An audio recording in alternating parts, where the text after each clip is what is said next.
Educação formal e não formal, aula 2.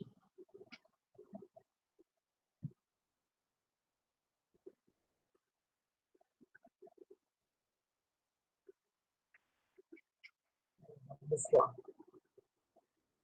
Bom, hoje a gente vai ver diferentes formas de aprendizado, né? Educação e cultura, né? Então, para a gente contextualizar o que seria isso, a gente vai ver, óbvio, educação e a cultura, né? Que são fatores primordiais nessa educação não formal, né? A educação em espaços de vulnerabilidade social, né? Pedagogia social e a educação popular, ou seja, pegar um pouquinho da questão do Paulo Freire e os movimentos sociais. Deixa eu só ter uma próxima aqui.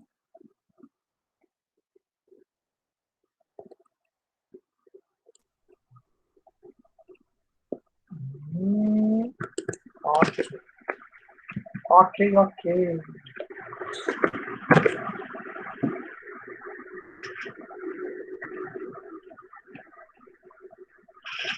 Nossa, eu tô com uma sede da moléstia. Parece que eu comi 1 quilo de sal hoje. Então, a primeira coisa que a gente precisa ter é a ideia de conceito de cultura, né? O que é a ideia de cultura? A ideia da cultura é contribuir para regular e padronizar hábitos, atitudes e emoções, perpetuando-se por meio de comunicação oral, né? Então, ele é fundamental para a construção de uma identidade, conhecer o passado e sentir-se parte dele, né? A ideia que a gente tem, primeira coisa de cultura, é o teatro, é a dança, é o livro, né? Essas culturas, né? Não, cultura é tudo aquilo que a gente reproduz como meio de apropriação de manejos, de formas, até mesmo de pensamentos que advêm de nossos antepassados e que a gente implanta até hoje. Uma ideia é cultural, a ideia é cultural que a gente seja temente a Cristo, né? Temente a Deus. Por quê? Porque a nossa sociedade né, já é essa ideia de nós sermos tementes a Deus, né, seguirmos a Bíblia e tudo mais. Então, que quando a pessoa fala, eu não acredito na Bíblia, imagina, essa pessoa não presta. Mas isso é uma cultura, porque isso foi implantado para a gente de modo meio que irracional. A gente vai aceitando, porque convivemos isso, e isso vem dos nossos antepassados, né? Claro que a gente vai hoje adaptando isso, conforme as visões, nossas visões vão sendo apuradas, né, ao longo do tempo, né? Já o conceito de cultura social, ela se manifesta por meio de linguagem, essa sim, linguagem, trabalho intelectual, cinema, capoeira, teatro, pintura, literatura de cordel, grafite, hip hop, festa junina, e se materializa por meio de estilo, tradição, religião, vestimenta, culinária e literatura.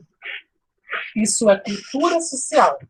E você acabar respeitando essas culturas é uma forma de compreender, superar a cultura social. Você está até superando a sua própria cultura, né? E superar não é uma coisa ruim, pelo contrário, é muito boa para você entender, compreender que existem diferenças.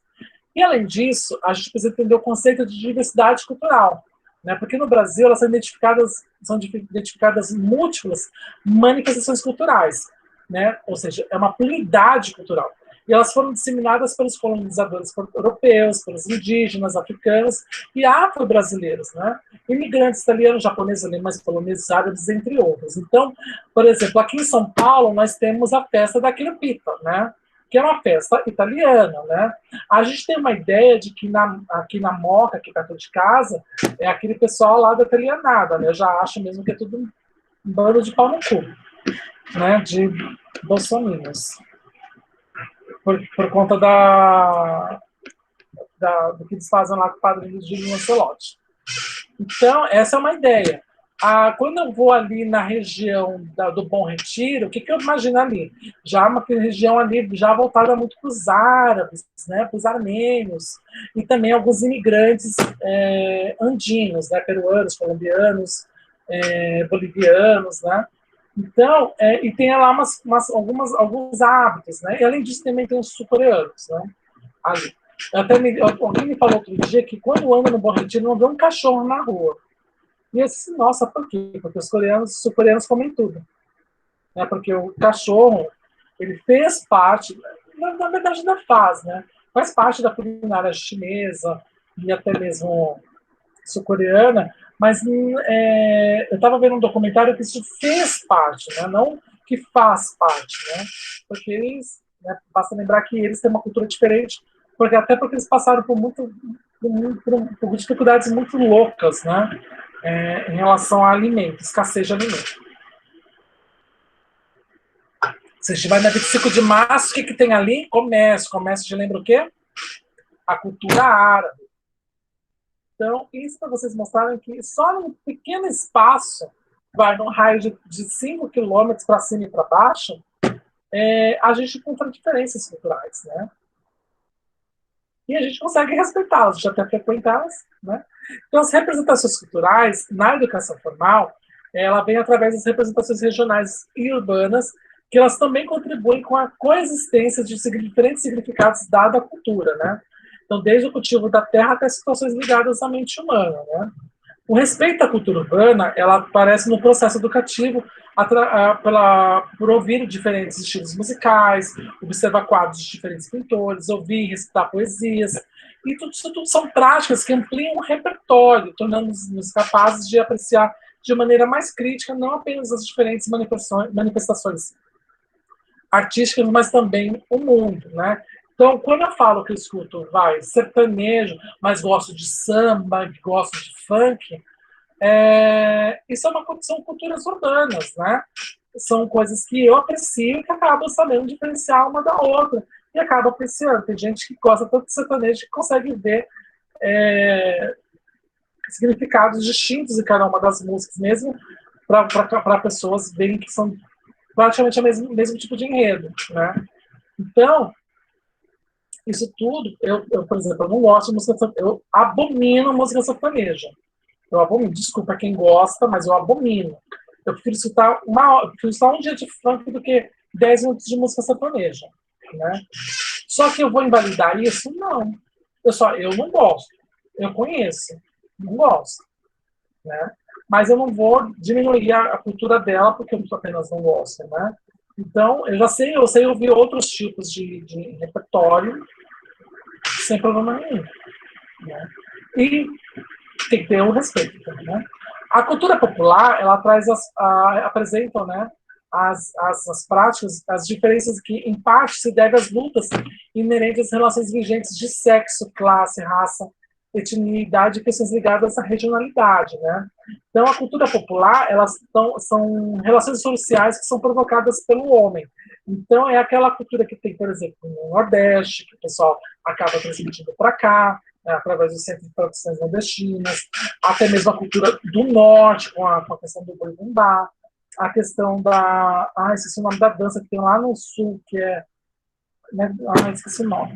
Tem uma dança, eu lembrei o nome, gravei o nome, porque quando eu li, disse assim, vou falar sobre essa. Fandango? Não, fandangueiro. Fandanguismo. Alguma coisa assim. Então, essas regionalidades, elas são relações sociais provocadas pelo homem, porque, especialmente no Brasil, que a gente vive num país que é continental, e cada uma vai ter sua cultura muito específica ali, né? A mesma forma que a cultura que vocês têm aí em Osasco, ela é diferente, mas ela coexiste com a cultura que tem aqui onde eu moro, que é aqui já na parte da Zona Leste, né? São Paulo, né? Então, é diferente, assim como eu digo que até a Zona Norte, São Paulo, tem uma cultura diferente daqui, a Zona Sul completamente diferente das duas, e assim vai. Então, a cultura popular e a educação, ela se manifesta através dos professores, encontrando meios de criar espaço para a expressão dessa multiplicidade de vozes. Por quê? Porque todas elas estão corretas. Nenhuma precisa sobressair a outra, né?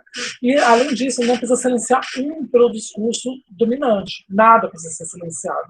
Né? Porque quando eu falo que funk é cultura, é uma forma, inclusive, de reforçar isso. Que funk é uma cultura apesar de ter no Rio, tem uma grande mancha de pessoas que curtem, elas possuem algumas diferenciações, e essas diferenciações, elas precisam ser respeitadas.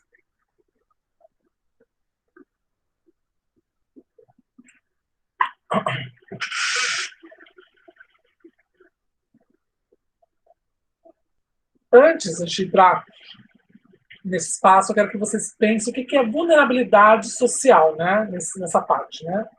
O que é vulnerabilidade social, né? Vulnerabilidade social é tudo aquilo que você encontra alheio às questões financeiras, à questão de moradia, né? São aquelas pessoas que vivem na rua, que passam fome, que moram em favelas de forma muito precária. Então, assim, todos são espaços de vulnerabilidade social, né? Então, a educação nesses espaços, elas visam promover mudanças qualitativas no processo de construção da identidade, né? Porque que essas pessoas, elas têm a ideia da invisibilidade social, né? Então, e a invisibilidade social, ela, depois de um tempo, elas acabam entendendo que elas são invisíveis, e as ações que elas fazem é para você chamar a atenção de uma certa forma da própria sociedade, que é muito incompreendido em relação a isso, porque às vezes as situações elas são meio inaceitáveis para a gente, né? O trabalho com crianças de rua sugere mudança de conduta ou alteração de realidade social, porque a gente tem que entender como ela foi para a rua, né? Por que ela foi para a rua, como ela está na rua, né? Como ela convive, né? E ela tem uma ideia mais libertária do que de ser, né? E isso vem através da construção de valores, atitudes, percepções, representações mentais, a socialização viabilizando essas transformações que ajudam e significam a vida da pessoa, né? Porque a criança de rua, ela também sofre de invisibilidade social, né? Então, isso tudo se relaciona com a perda de representatividade na sociedade e na dependência de auxílio de terceiros para a sobrevivência. Isso mostra também a relação entre a educação e a vulnerabilidade. Ela precisa se expressar por meio da deficiência educacional que conduz à exclusão, né? Então, isso precisa ser combatido dentro da sala de aula. Então, quando a gente vê aluno que vai à escola, que não está a fim de aprender, mas ela vai porque precisa comer, a gente precisa compreender aquele aluno, né? E aí entra o trabalho do pedagogo, né? Ele vai fazer uma educação não formal no espaço formal, né? Então, quem são esses grupos sociais vulneráveis, né? São grupos que não estão representados nas instituições de uma dada sociedade e são pessoas que não possuem condições adequadas, mínimas de sobrevivência, foram colocadas à margem da sociedade, elas foram marginalizadas, né?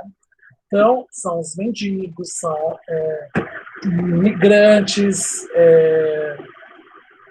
o próprio refugiado, também é um grupo vulnerável, a criança de rua,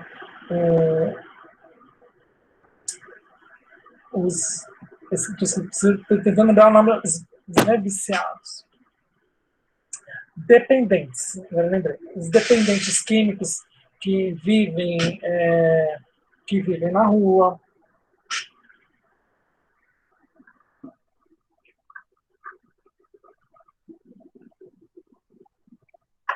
Então, o trabalho com a criança de rua é um dever da família, é engraçado porque é um dever da família e da sociedade do Estado assegurar a criança e o adolescente com absoluta prioridade o direito à vida, à saúde, à alimentação, à educação, ao lazer, à profissionalização, à cultura, à dignidade, ao respeito e à liberdade e à convivência familiar e comunitária, além de colocá-la a salvo de toda forma de negligência, discriminação, exploração, violência, crueldade e opressão. Só que, mesmo assim, a gente encontra criança na rua. Então, a relevância do trabalho de educação na rua, ela passa do poder público, passa pelo poder público, educadores e comunidade, porque porque ela envolve não somente os professores. São necessárias algumas ações públicas envolvendo outros tipos de profissionais que podem trabalhar com essas crianças, né? Quais, né? Como assistente social, como médico, como psicólogo, né? Então, todos esses atores, eles precisam ser educadores nesse momento. Eles precisam vir dar ressignificamento, ressignificância a essas pessoas, essas crianças, né? E a falta de políticas públicas consistentes enfraquece esse combate à exclusão social. E a gente tem mesmo falta de política pública, né, efetiva, senão nós não teríamos tanta criança na rua, né? Basta você ver na Praça da Sé, você vê muita criança e adolescente na rua. O trabalho com adolescente de conflito com a lei, né, que já são os menores, que passaram, por exemplo, aqui na Fundação Casa, ela vem através do ato infracional e ela é satisfeita através de medidas socioeducativas, né? Então, o ato infracional é a conduta descrita como crime ou contravenção penal penalizado com a lei conforme o sistema jurídico. Como a gente sabe, as crianças e adolescentes, né, menores de 17 anos, eles não sofrem o mesmo tipo de sanção que um adulto sofre. Então, eles passam pelas medidas socioeducativas, que vêm através da advertência, do reparo ao erro, prestação de serviço à comunidade, liberdade assistida ou até mesmo internação, né? É muito comum vocês encontrarem a questão da criança de liberdade assistida e também na questão da reparação do erro, né? Por quê? Porque todas essas ações voltadas para a criança e para o adolescente é como meio de deixá-la não mais desamparada nessas ideias, né? Que ela venha fortalecer as ideias reparativas, que ela não cometa de novo aquilo com todas as consequências, né?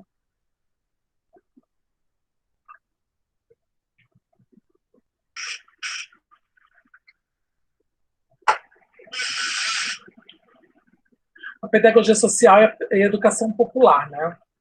A pedagogia social é um trabalho realizado com a finalidade de politização, conscientização e reflexo sobre conteúdos e estratégias educativas que promovem mudança de atitudes desenvolvidas no processo, né? Então, isso vai muito ao encontro do que eu estava conversando antes com vocês sobre a Covid, né? O trabalho não se resume ao sujeito, envolve também o núcleo familiar e a comunidade que se relaciona. Então, a pedagogia social, ela não é dedicada a apenas a uma única pessoa. Ela supera isso. Ela precisa ter efeitos em toda a rede que está a partir daquela pessoa ou daquelas pessoas, né? Então, a educação popular, ela auxilia na emancipação da classe oprimida, dando capacidade crítica e possibilidades de transformação social. E isso vem muito a encontro com a concepção do EJA, porque desde a alfabetização indica a possibilidade de caráter transformador e formação política para a classe trabalhadora. Então, a própria concepção do EJA traz essa ideia de que, quando o adulto ele aprende a ler e escrever, consegue ter contato com as ciências, ele consegue também ter consciência crítica em relação a diversos fatores que ele não estava tão familiarizado. Ou ele pode criar consciência crítica ao ter contato futuramente, não apenas na EJA, futuramente com algumas ações, né? Como havia falado, isso vem muito ao encontro do método Paulo Freire, que é uma metodologia que incentiva o sujeito a ser capaz de reconhecer e questionar os problemas sociais com os quais convive, né? A prática de dominação e opressão. Então, é para libertar da dominação e da opressão. Ele é fundamental que os alunos se reconheçam sujeitos históricos, sociais, capazes de transformar a realidade, ou seja, se libertar. Então, no método Paulo Freire, a leitura do mundo ele precede a leitura da palavra.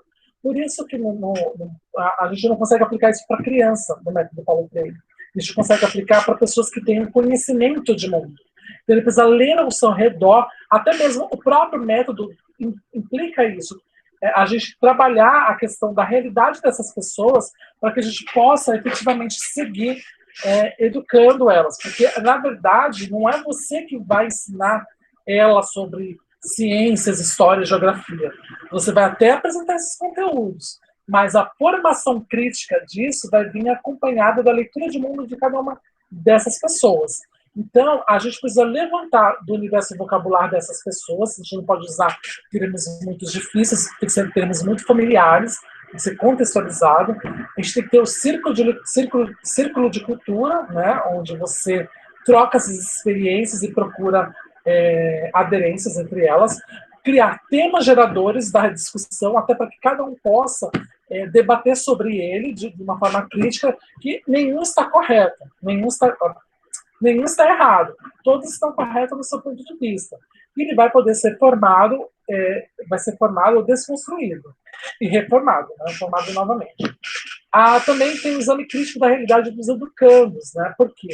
Porque não basta eu simplesmente chegar a falar sobre a Luzia,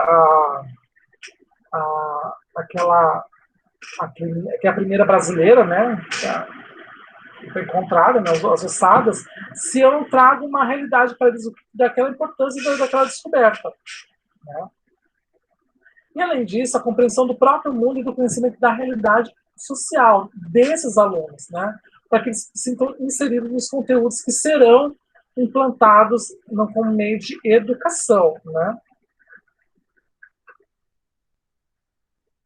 Então, para fechar, a gente vai falar sobre os movimentos sociais. Né? E os movimentos sociais, ela possui uma história de luta conflituosa e de resistência. Né? Ela é organizada por minorias que buscam, de maneira incessante, tornarem-se visíveis à sociedade. Então, os movimentos sociais, elas mostram assim, ei, estamos aqui e precisamos falar sobre as nossas condições, né? E a gente vê muita questão do movimento social voltado para o sindicalismo, né? Hoje a gente tem dois grandes movimentos sociais no Brasil, que é o movimento dos sem terras e o movimento dos trabalhadores sem teto, né?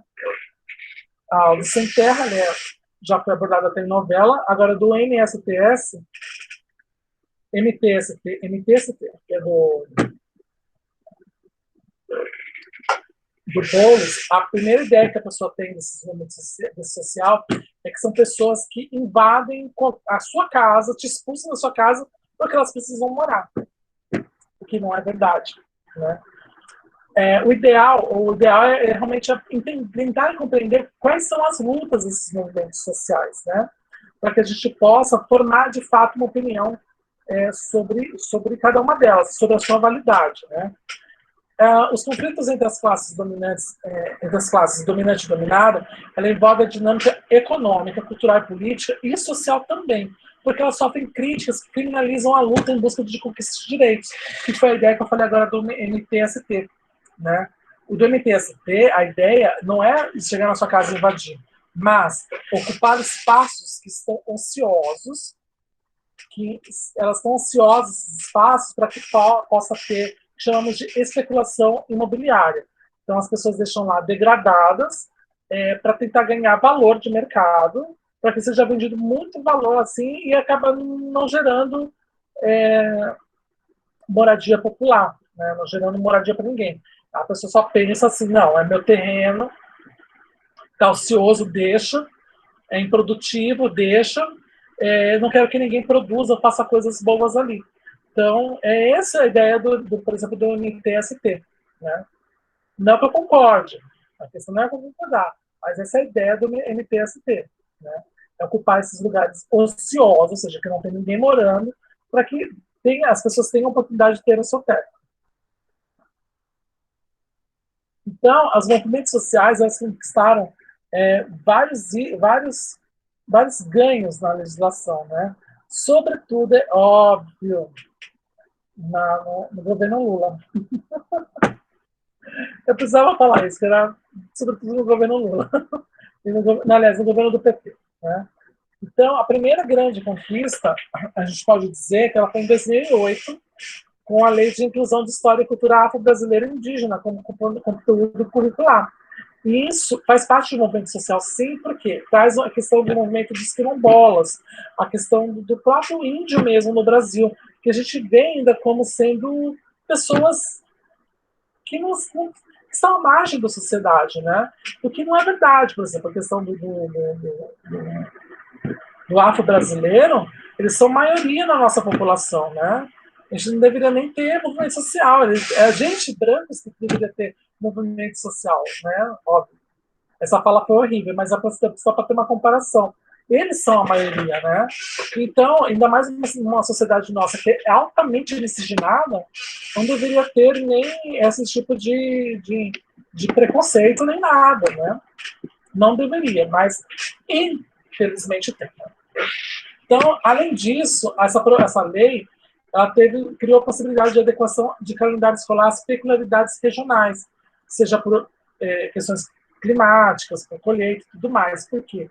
Porque, às vezes, até mesmo a questão da colheita, ela impacta na própria educação regional, cultural da região, até mesmo para as crianças. Por isso, da necessidade dessa adaptação. Né?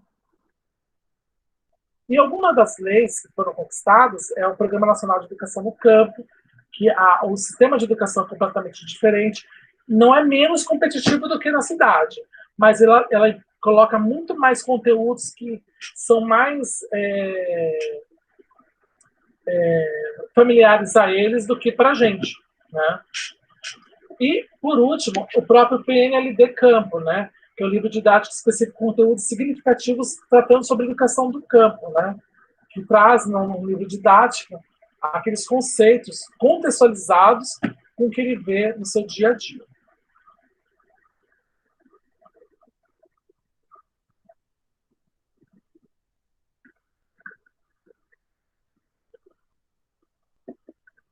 Para finalizar, vou só falar algo para vocês, né? A maioria das crianças e adolescentes em situação de vulnerabilidade, elas têm origem de família de menor valor, de menor poder aquisitivo, né? Então, elas são mais afetadas pela miséria e pela privação, tornando-se mais vulneráveis à fragilização dos vínculos familiares e comunitários. Então, as cadeias públicas, penitenciárias, colônias agrícolas, hospitais de custódia e tratamento psiquiátrico são utilizados pela justiça para alojar quem é preso, independente de ser provisório, condenado, submetido à medida de segurança. Né? Então, isso traz uma premissa de isolamento para posterior retorno à sociedade de modo regenerado. Né? Então, por isso é que é necessário fomentar trabalhos educativos em espaços de vulnerabilidade social, considerando moradores de ruas e também indivíduos marginalizados. Então, por isso, da necessidade de que esses espaços também servem como meio de implantar a educação de quem ele é, de buscar a sua identidade no mundo, né?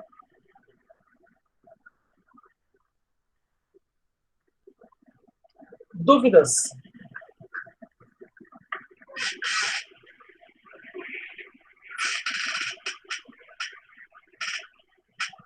Nossa Senhora. Não, Lucas.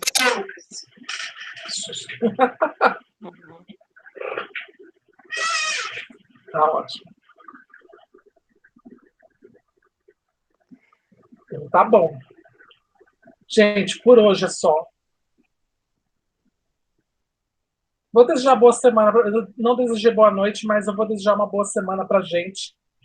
E que eu espero que na semana que vem, quando a gente tiver a aula, que não tenha mais 3.148, 3.149 mortes num único dia pela Covid. Ok, vamos orar, pensar positivo. Ok? Uma boa semana para vocês. Tchau, tchau. Tchau, obrigada.